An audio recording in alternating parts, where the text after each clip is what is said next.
Sasa unalima na ati unalima. Wewe nilikwambia jana ukuje kwetu ukakataa.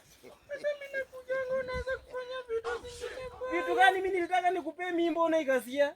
Sasa hapo unafanya nini? Sasa unanishika tu manyonyo mama. Kwani kukushika ni mbaya pepi? Mimi ninaambia mama yangu nakuja. Ona vile uko na ma feelings mtoto. Kwanza umevaa dera umeficha shepu. Mimi nakupenda. Twende hivi tuache aka chembe hapa ndugu yako atakucha chukue. Sitaki watu nichapa. Twende nikupe mimba. Hii mwaka lazima upepe mimba. Hutasumbua tu kwa heri.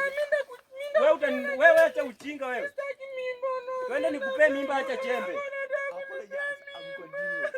Kumbe umerokwa wewe. Basi twende hivi nikuonyeshe kitu fulani. Ona ikasia hii. Wewe nataka nipe mimba mimi naenda kuambia mama yangu.